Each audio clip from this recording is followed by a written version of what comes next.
আসসালামু আলাইকুম ওয়া রাহমাতুল্লাহি ওয়া বারাকাতুহু। ওয়ালাইকুম আসসালাম ওয়া রাহমাতুল্লাহি ওয়া বারাকাতুহু। আল্লাহু আকবার।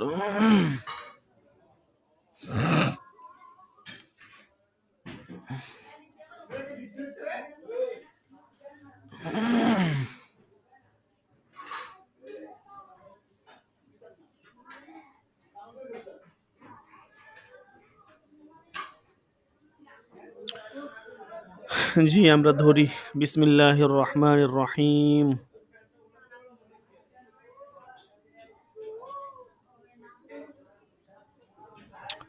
তারতিবু তাকসিমিত তারিকা, এখান থেকে আমাদের আজকের আলোচনা হবে আর কি। অর্থাৎ যে তালিকাটা আছে ওইটা বন্টনের যে তারতিব বা ধারাবাহিকতা বা কিভাবে আসলে বন্টনটা শুরু করবে, কাদের কে আগে দিবে কাদেরকে পরে দিবে, কারা এখানে প্রাধান্য পাবে, এই বিষয়গুলো নিয়ে এখানে আর কি আলোচনা করবে। বুঝতে পারছেন?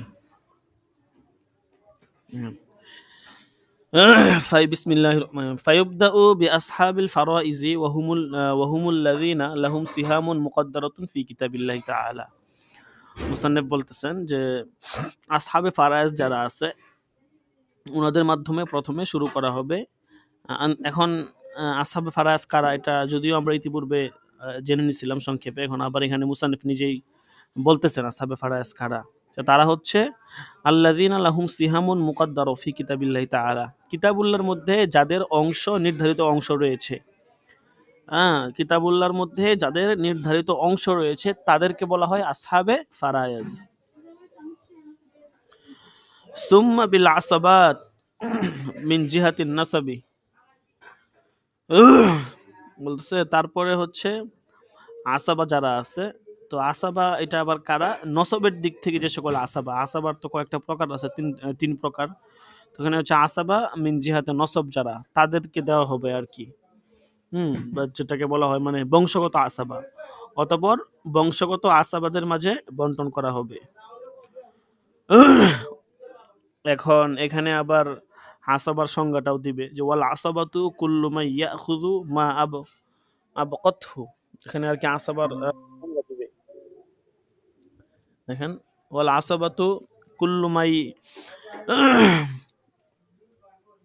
কুল্লু মাই ইয়াখুযু মা আবকাতহু আসহাবুল ফারাইজি ওয়া ইনদাল ইনফিরাদি ইউহরিসু জামিআল মাল। বলতেছে আসাবা কাকে বলা হয়? আসাবা বলা হয় প্রত্যেক এমন ব্যক্তিকে যে আসহাবে ফারায়েজ যা গ্রহণ করেছে, গ্রহণ করার পরে অবশিষ্ট যে অংশ থাকে সেটা গ্রহণ করে। ওয়াইংদাল ইনফিরাদ ইউহরিজু জামি আল মাল, আর সে যদি একাকী আসে তখন সে, অর্থাৎ ওয়ারিস যদি না থাকে, ওই ক্ষেত্রে আসাবা সমস্ত সম্পত্তি উত্তরাধিকার লাভ করে। বুঝতে পারছেন?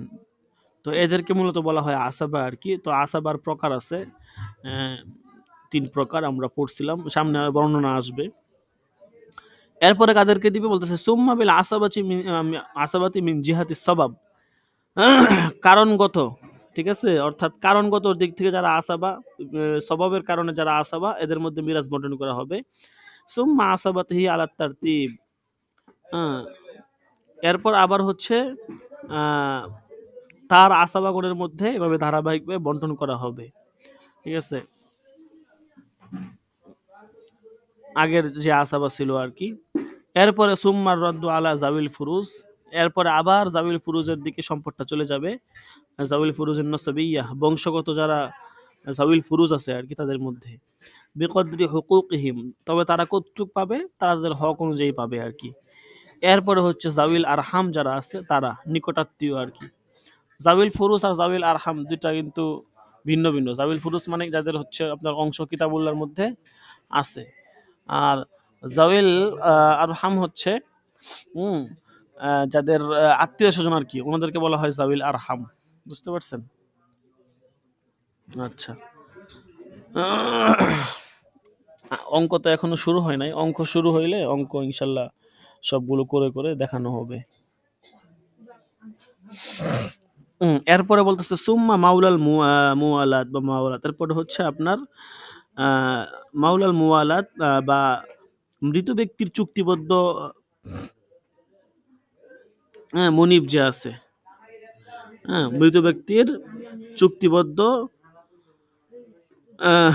বা যে মনিবের যে চুক্তিবদ্ধ গোলাম আছে আর কি, সে, ঠিক আছে, সে পাবে আর কি মাউলাল মুওয়ালাত।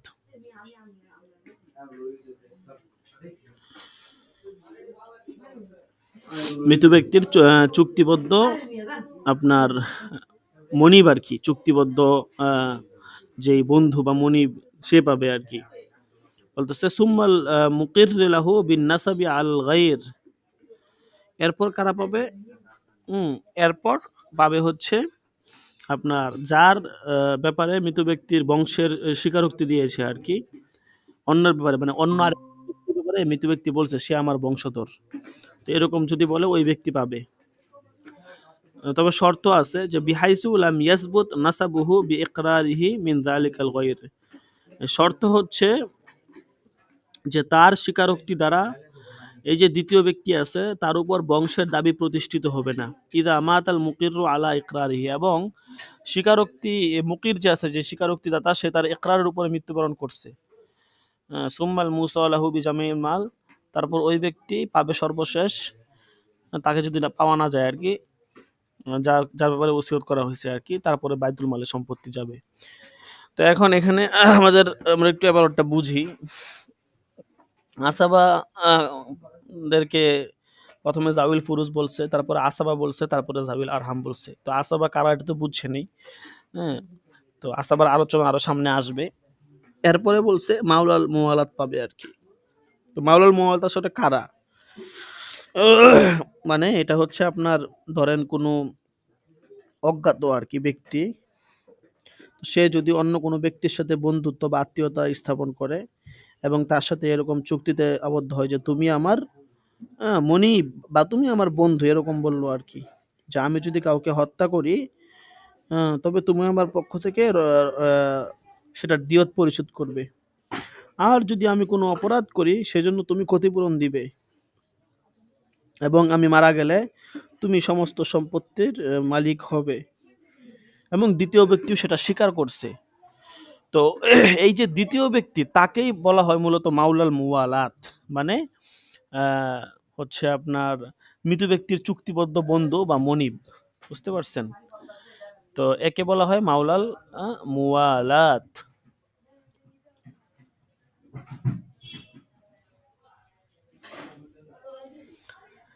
তো সে তাদের যে অংশ আছে সে অংশ জানি পাবে, তারপর পাবে সে যদি না থাকে তখন পাবে হচ্ছে ওই ব্যক্তি যার বংশের ব্যাপারে মৃত ব্যক্তি স্বীকারোক্তি দিছে। ধরেন অপরিচিত একজন ব্যক্তির ব্যাপারে মৃত ব্যক্তি বলছে যে সে হচ্ছে আমার বংশের, ঠিক আছে, এরকম স্বীকারোক্তি যদি দেয় তাহলে সে পাবে। তবে এখানে কিছু শর্ত আছে,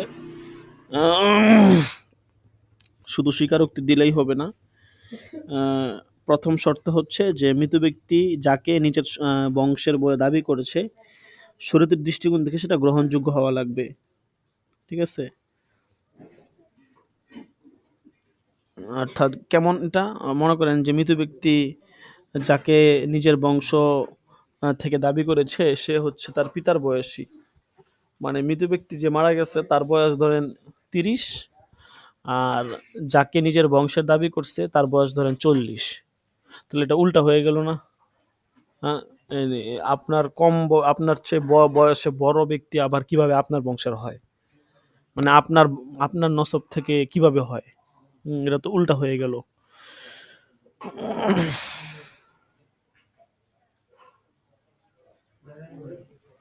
বুঝছেন নি? তো এইটাই বলছে আর কি, যে এরকম হওয়া যাবে না, এটা হচ্ছে প্রথম শর্ত। এরপরে দ্বিতীয় আরেকটা শর্ত আছে যে আপনার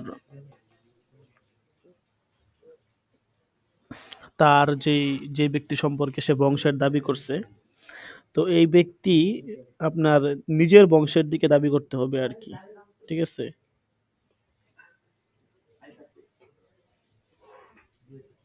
অর্থাৎ সে যদি অন্য কারো মানে ব্যক্তি আপনার যে মানে যার অজানা ব্যক্তি আর কি, তো এরকম ব্যক্তির ব্যাপারে দাবি করা লাগবে যদি নিজের জানাশোনা কোনো ব্যক্তি হয় বা নিজের সন্তান, তার ব্যাপারে যদি সে নিজের বংশের দাবি করে, তো সেটা গ্রহণযোগ্য হবে না, কারণ সে তো তার নিজের বংশেরই। ধরেন নিজের সন্তানের ব্যাপারে দাবি করলো যে সে আমার বংশধর, এই সেই, তাহলে এটা হবে না। দাবি করা লাগবে এমন ব্যক্তির ব্যাপারে যেই ব্যক্তি অজ্ঞাত, অপরিচিত এবং যার বংশ তার থেকে না। ঠিক আছে? তো এই হচ্ছে ২টা শর্ত। ৩ নাম্বার শর্ত হচ্ছে যে আপনার আহ, যার ব্যাপারে স্বীকারোক্তি দিছে, ঠিক আছে, সে তার ওই স্বীকারোক্তিটা গ্রহণ করতে হবে। এখন আমি মনে করেন অন্য ব্যক্তির ব্যাপারে আমি স্বীকারোক্তি দিলাম সে আমার বংশের এই সেই, তো তারও স্বীকারোক্তি গ্রহণ করা লাগবে। যদি সে স্বীকারোক্তি গ্রহণ না করে তাহলে সে মেরাজ পাবে না। ৪ নাম্বার শর্ত হচ্ছে মৃত ব্যক্তি তার মৃত্যুর আগ পর্যন্ত তার কথার উপর অটল থাকা লাগবে, এবং যদি মৃত ব্যক্তি বা যার ব্যাপারে বংশের স্বীকারোক্তি দিচ্ছে ওই ব্যক্তি কখনো যদি মৃত ব্যক্তিকে হত্যা করে তাহলে সে মিরাজ পাবে না। তো এই মূলত ৪টা শর্ত আর কি। এই ৪টা শর্তের দিকে শর্ত যদি পরিপূর্ণভাবে লক্ষ্য করা হয় তাহলেই একমাত্র মুকরিদুল্লাহ বিন নসব যে আছে সে ওয়ারিস যে আছে মানে মুরিস থেকে আপনার সম্পদ পাবে। বুঝতে পারছেন? আল্লাহ।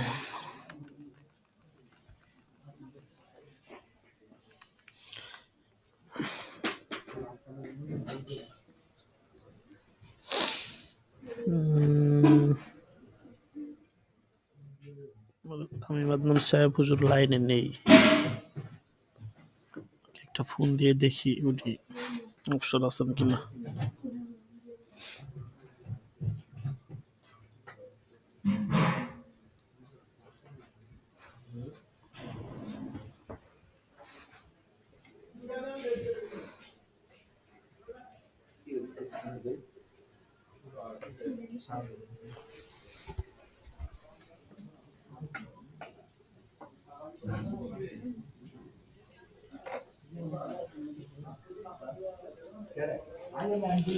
আচ্ছা, একটু লাইনে থাকেন, উনি ব্যস্ত দেখাচ্ছে আর কি ওনার ফোনটা, আমি একটু ট্রাই করে দেখি কলটা ঢুকে কিনা।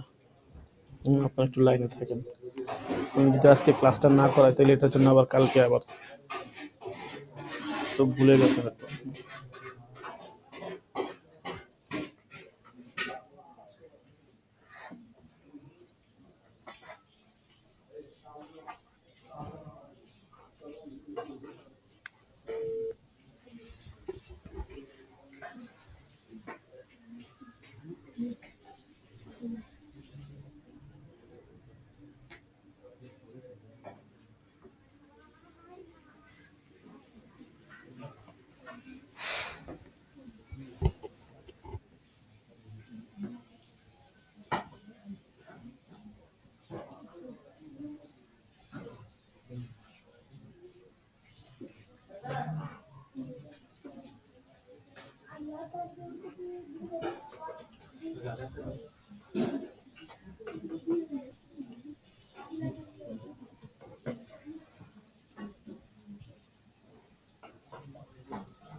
আচ্ছা দেখেন, তো যেটা বলতেছিলাম যে সুম্মাল মুসলাহু বিজামিল মাল, এরপর হচ্ছে এমন ব্যক্তি যাকে সমস্ত সম্পত্তি দেওয়ার ওসিয়ত করে গেছে মৃত ব্যক্তি। অর্থাৎ উপরোক্ত ওয়ারিস যারা আছে যাদের কথা বর্ণনা করা হয়েছে এরা যদি না থাকে তখন আর কি সে পাবে। এখন এরা যদি থাকে তাহলে তো সম্পদ তার পর্যন্ত আসার আগে সম্পদ শেষ হয়ে যাবে, বুঝেন নাই? এরা না থাকলে পাবে। এখন এখানে সিস্টেমটা হইতেছে এমন যে এক ধাপের ব্যক্তিরা না থাকলে পরের ধাপের ব্যক্তিরা পাবে। প্রথম ধাপের ব্যক্তিরা যদি থাকে তাহলে দ্বিতীয় ধাপের যারা আছে তারা পাবে না, দ্বিতীয় ধাপে যারা আছে তারা থাকলে তৃতীয় ধাপ যারা তারা পাবে না, প্রথম 3 ধাপ না থাকলে চতুর্থ ধাপ পাবে, এরপরের ধাপগুলো পাবে না, এই সিস্টেমে আর কি। এখানে এমন না যে একজনে পাইলো পরে আবার বাকিরাও আবার পাইলো, এরকম না বিষয়টা।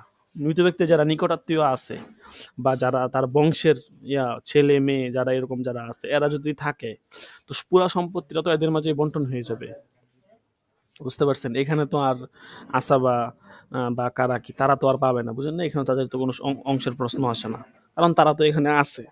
তারা যদি না থাকে তখন আসাবারা পাবে, জাবিল আরহাম যারা আছে তারা পাবে, তারা না থাকলে এরপর যারা আছে তারা পাবে, তারা না থাকলে এরপর যারা আছে তারা পাবে। এই সিস্টেমে আর কি পর্যায়ক্রমে সম্পদটা আসবে ধারাবাহিকভাবে আর কি।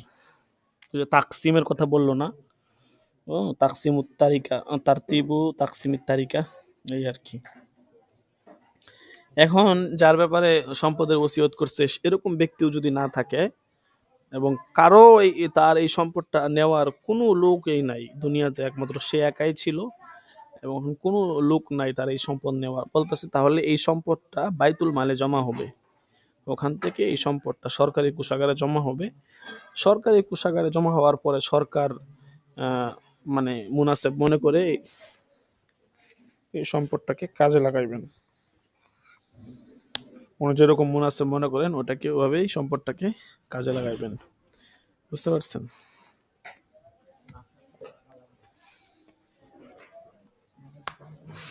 আচ্ছা, যাই হোক,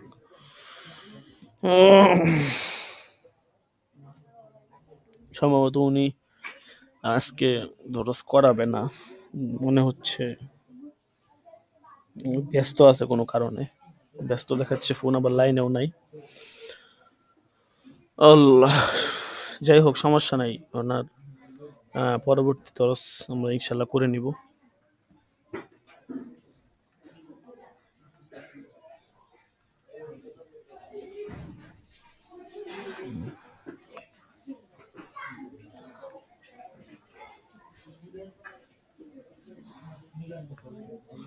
এরপরে এখানে মাওয়ানিয়া সম্পর্কে কিছু আলোচনা করছে,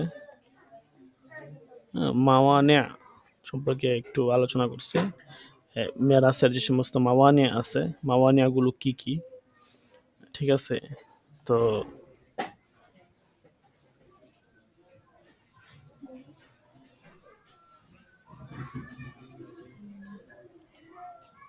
দেখেন কি বলে, ফসলুন ফিল মাওয়ানিয়া, তো যদিও আমাদের ইয়াতে ছিল না তারপর আমরা পড়ে ফেলি যেহেতু উনি নাই, আরেকটু সময় দরজ করে নিই আমরা। আল মানিউ মিনাল ইরসি আরবাআতুন, বলতেছে যে মানে মিনাল ইরস,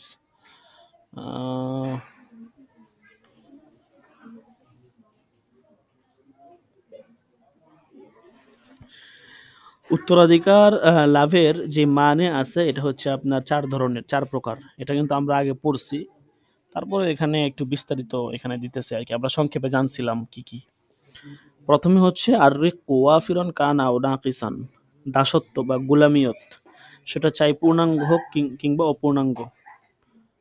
2 নাম্বার ওয়াল কতলুল্লাযী ইয়াতাআল্লাকু বিহি উজুবুল কিসাসি, এমন হত্যা যার সাথে কিসাস ওয়াজিব হয়, আবিল কাফারতি, অথবা কাফারা আবশ্যক হয় আর কি। ওয়া ইখতিলাফুদ্দীনাইন, 3 নাম্বার হচ্ছে উভয় মানে মৃত ব্যক্তি এবং উত্তরাধিকারী উভয়ের ধর্ম ভিন্ন হওয়া। 4 নাম্বার হচ্ছে ইখতিলাফুদ্দারাইন, উভয়ের রাষ্ট্রের ভিন্নতা। বলতেছে ইম্মা হাকিকতান কাল হারবি ওয়া জিম্মি, এই রাষ্ট্রের ভিন্নতা এটা চাই হোক হাকিকিভাবে হোক, প্রকৃত রাষ্ট্রের ভিন্নতা, যেমন হচ্ছে দারুল হরবের অধিবাসী কাফের এবং জিম্মি, ঠিক আছে, আও হুকমান, একজন দারুল হরবের অধিবাসী আরেকজন হচ্ছে জিম্মি, এরকম হোক, অথবা হুকমিভাবে হোক, যেমন কাল মুস্তামিনি ওয়া জিম্মি, যেমন মুস্তামিন যে ইসলামী রাষ্ট্র নিরাপত্তা নিয়ে অবস্থান করতেছে আর কি, সে কাফের দেশের অধিবাসী কিন্তু সে ইসলামী রাষ্ট্রে অবস্থান করতেছে। ওয়া জিম্মি এবং জিম্মি, মুস্তামিন বা জিম্মি, মানে যেমনই হোক, ঠিক আছে। আবিল হারবিয়াইনি মিন দারাইনি মুখতালিফাইনি, অথবা আপনার এমন দুজন হরবি যারা ভিন্ন ভিন্ন দুই দেশের অধিবাসী আর কি। ঠিক আছে, বলতেছে যেভাবেই হোক, হাকিকি হোক বা হুকমি হোক, হ্যাঁ, মুস্তামিন সে তো হুকমি, সে তো আর হাকিকি না। তো যেভাবেই হোক, যদি ইখতিলাফে দারইন পাওয়া যায় ওয়ারিস এবং মুরিসের মধ্যে, তাহলে মুরিস ওয়ারিস সে সম্পত্তির অধিকারী হবে না, এটা তার জন্য মানে হবে, সম্পত্তি লাভ করতে মানে হবে। এখন বলতেছে যে ইখতিলাফে দার এটা কখন পাওয়া যাবে বা এটা বোঝা যাবে কিভাবে, বলতেছে ওয়াদ দারু ইন্নামা তাখতালিফু বিইখতিলাফিল মানআতি ওয়াল মালিক। বলতেছে রাষ্ট্রের ভিন্নতা, এটা সৈন্যবাহিনী এবং শাসকের ভিন্নতার দ্বারা এটা সাব্যস্ত হয় আর কি। আল মালিক মানে শাসক, মানআহ মানে সৈন্যবাহিনী। সৈন্যবাহিনী শাসক যখন ভিন্ন হবে তখন বোঝা যাবে রাষ্ট্রও কি ভিন্ন। লিইনকিতাইল ইসমাতি ফিমা বাইনাহুম, তাদের মধ্যে পারস্পরিক নিরাপত্তা আপনার না থাকার কারণে, পারস্পরিক নিরাপত্তা বিঘ্নিত হওয়ার কারণে আর কি। বুঝতে পারছেন? তো এখানে যেটা বললো আর কি, প্রথমে গুলামের কথা বলছে। তো গুলাম হলে সে মেরাজ পাবে না। গুলামিয়ত থাকলে, যদি কোনো ব্যক্তির ভিতরে গুলামিয়ত থাকে, তো এই গুলামিয়ত বা দাসত্বটা এটা মূলত দুই ধরনের, দুই প্রকার বলা যায়। একটা হচ্ছে পূর্ণাঙ্গ আর একটা হচ্ছে অপূর্ণাঙ্গ। পূর্ণাঙ্গ এটা কেমন? পূর্ণাঙ্গ হচ্ছে খালেস দাসদাসী, শর্তহীন দাসদাসী।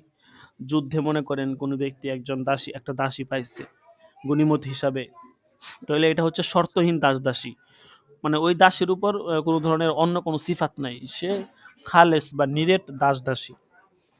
আর অপূর্ণাঙ্গ দাসদাসী কেমন? যেমন মুতাব্বার গুলাম বা মুকাতাব গুলাম বা উম্মে ওয়ালাদ, এই যে এই প্রকারের যে সমস্ত গুলাম আছে, এরা হচ্ছে অপূর্ণাঙ্গ। কারণ এরা হচ্ছে মানে কোনো না কোনো ভাবে তারা খালেস গুলামের সিফত থেকে বের হয়ে গেছে।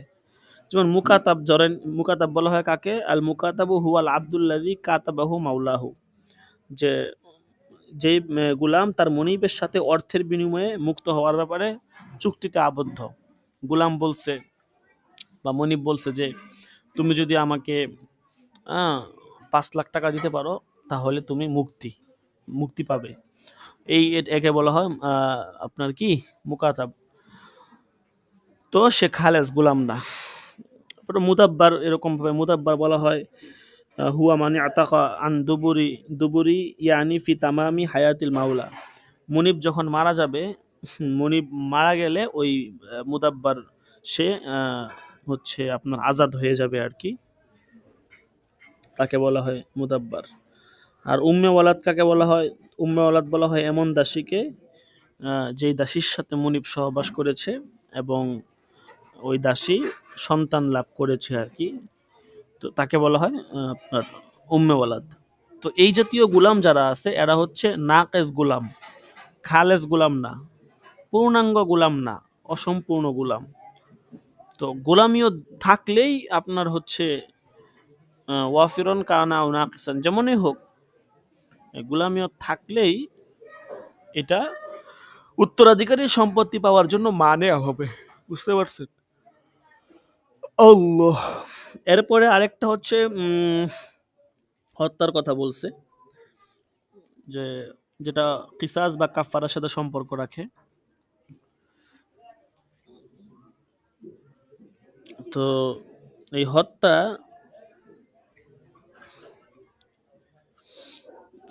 এটা তো অনেক প্রকার আছে, আপনারা পড়ছেন যে কতলে আমাদ, কতলে শিবা আমাদ, হ্যাঁ, কতলে ক্ষত, কতলে কায়াম মাকামে ক্ষত, কতল বিশ্ববাব। ঠিক আছে, তো সবগুলি আপনারা জানেন। কতলে আমাদ বলা হয় ইচ্ছাকৃত হত্যা, শিবে আমাদ বলা হয় ইচ্ছাকৃতর ন্যায় হত্যা আর কি, কতলে ক্ষতা বলা হয় ভুলক্রমে হত্যা আর কি, একজনকে মারতে গেছে আরেকজনে মারা গেছে। কায়াম মাকামে ক্ষত হলো যে ঘুমন্ত ব্যক্তি পাশ দিয়ে ধরেন পাশে ফিরতে গিয়ে আরেকজনের উপর পড়ে গেছে, আর দ্বিতীয় ব্যক্তি নিহত হয়ে গেছে, একে বলা হয় কায়াম মাকামে ক্ষত। আর কতল বিশ্ববাব মানে হচ্ছে কোনো কারণে আর কি মানে হত্যাকারী নির্দিষ্ট কোনো উদ্দেশ্য ছিল না, কিন্তু কারণবশত হত্যা হয়ে গেছে আর কি। যেমন ধরেন সে গর্ত খুঁড়ে রাখছে, তো নিহত ব্যক্তি এদিক দিয়ে যাওয়ার সময় গর্তের ভিতরে পড়ে মারা গেছে, তো এটা বলা হয় কতল বিস্বভাব। তো এই 5 প্রকারের মধ্যে প্রথম প্রকারে কিসাস ওয়াজিব হয়, দ্বিতীয়, তৃতীয় এবং চতুর্থ প্রকারে কাফফারা ওয়াজিব হয়, আর পঞ্চম প্রকারে কোনো কিছুই ওয়াজিব হয় না। আমাদের মাসলা হচ্ছে যে কিসাস বা কাফফারা ওয়াজিব হয় এমন এমন এমন মানে কতলের ক্ষেত্রে মিরাজ পাবে না। তাহলে আমরা দেখলাম যে 4 প্রকারের ক্ষেত্রেই 4 প্রকার কতল যদি পাওয়া যায় তাহলেই মিরাজ পাবে না, আমরা এটাই পাইলাম আর কি। আর যদি মনে করেন আপনার পঞ্চম প্রকার পাওয়া যায় কতল বিস্বভাব, ওই ক্ষেত্রে মিরাজ সে পাবে। বুঝতে পারছেন? এই হচ্ছে আর কি, এটার ব্যাখ্যা দিয়ে দিলাম সংক্ষেপে, আশা করি বুঝতে পারছেন। এরপরে হচ্ছে ইখতিলাফুদ্দিন আইন, ধর্মের ভিন্নতা। এটা তো স্পষ্টই যে যে ব্যক্তি মারা গেছে সে এক ধর্মের, হ্যাঁ, আর যে উত্তরাধিকার পাবে সে আরেক ধর্মের, বা যে মারা গেছে সে মুসলমান, যে পাবে সে হচ্ছে অন্য ধর্মের, বা যে মারা গেছে সে কাফের, যে পাবে সে অন্য ধর্মের। মোট কথা ধর্মের ভিন্নতা কোনোভাবেই না কোনোভাবে হোক, এটা যদি পাওয়া যায় তাহলে সে সম্পত্তির মালিক হবে না। ঠিক আছে, এ হচ্ছে আর কি ইখতিলাফুদ্দিন আইনের ব্যাখ্যা। এরপর হচ্ছে ইখতিলাফুদ্দারাইন। তো এটা তো আমরা বললামই যে ইখতিলাফুদ্দারাইন এটা হচ্ছে 2 প্রকার, একটা হচ্ছে ইখতিলাফে হাকিকি আর একটা হচ্ছে ইখতিলাফে হুকমি। তো ইখতিলাফে হাকিকি কথা তো বললামই যে দারুল হরবের কাফের এবং দারুল ইসলামের জিম্মি, এটা হচ্ছে ইখতিলাফে হাকিকি।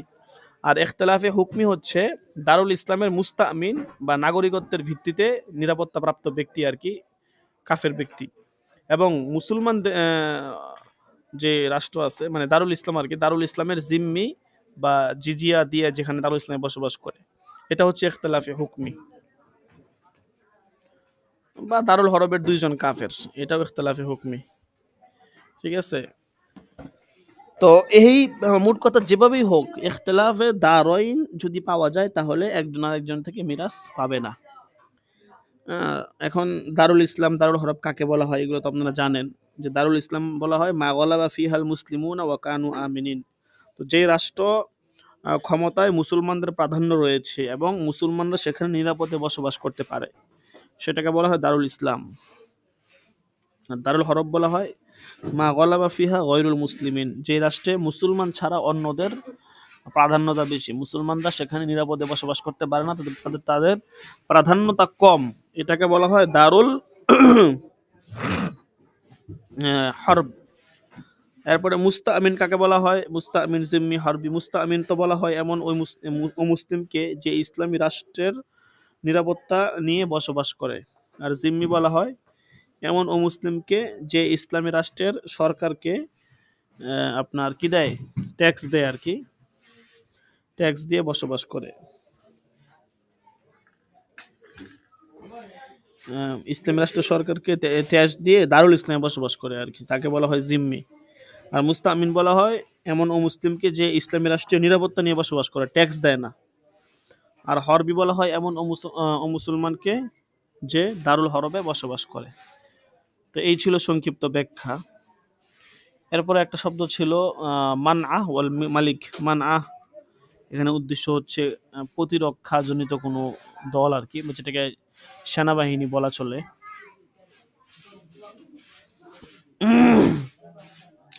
সেনাবাহিনী ভিন্ন হতে হবে রাষ্ট্রের ক্ষেত্রে, রাষ্ট্র সাবেত হওয়ার জন্য সেনাবাহিনী ভিন্ন এবং শাসক ভিন্ন হওয়া লাগবে। যদি শাসক এক হয় সেনাবাহিনী এক হয় তাহলে বুঝতে হবে এটা এক রাষ্ট্র। বুঝতে পারছেন?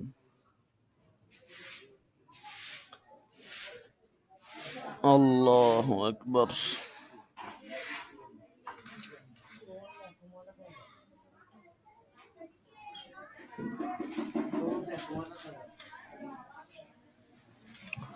আচ্ছা ঠিক আছে, তো আজকে এই পর্যন্তই থাকুক।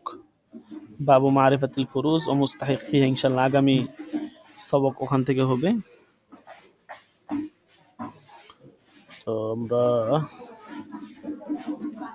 হাজিরাটা ডেকে নেই।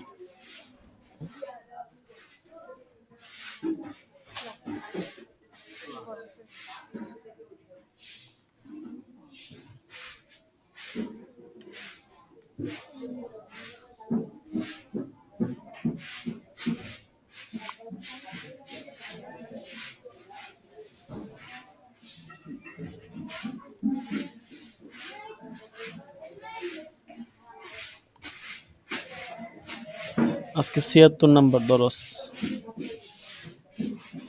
মোহাম্মদ ইউসুফ আছে? মোহাম্মদ ইউসুফ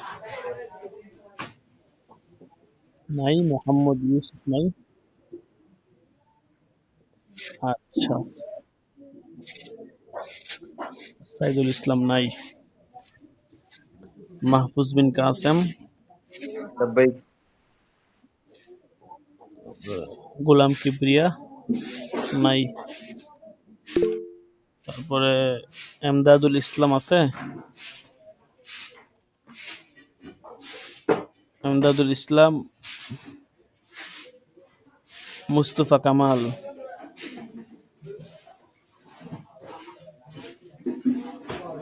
মুস্তফা কামাল নাই।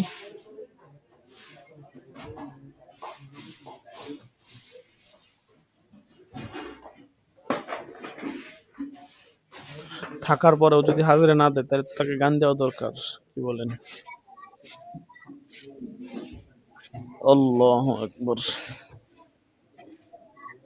আচ্ছা জি, গত বছর আমি ছিলাম আর কি 10টা 20-এর দিকে এক তাবলিগের বড় ভাই ফোন দিছে তাবলিগের কিছু বিষয়ে, তারপরে আমি কি ছুটে لبيك যেতে পারি না।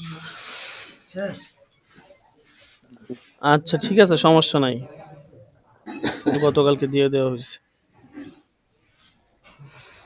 আচ্ছা, উনি যেহেতু নাই তাহলে ওনার দরজটা ওনাকে নক দিব ইনশাল্লাহ। যে হয়তো উনি ব্যস্ত আছে এই জন্য। জি বলেন।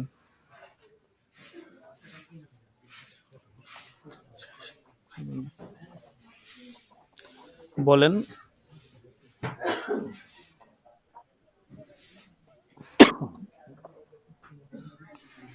আচ্ছা ঠিক আছে, হাজিরা দেওয়া হয়েছে।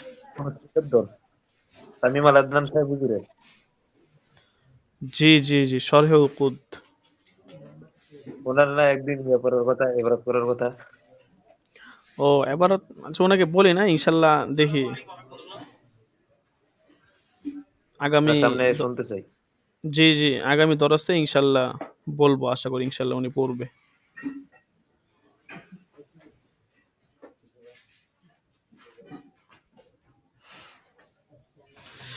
আচ্ছা ঠিক আছে, তো আজকে এ পর্যন্ত থাকুক ইনশাআল্লাহ। সকলে ভালো থাকবেন। দেখি উনি যদি ফ্রি হয় তো ইনশাআল্লাহ আগামীকাল দরস হবে ইনশাআল্লাহ। শুধু এক এক কিতাব শরীহ কোটা দরস হবে আগামীকাল। জাযাকুমুল্লাহ। আসসালামু আলাইকুম ওয়া রাহমাতুল্লাহি ওয়া বারাকাতুহু। ওয়ালাইকুম আসসালাম ওয়া রাহমাতুল্লাহি ওয়া বারাকাতুহু।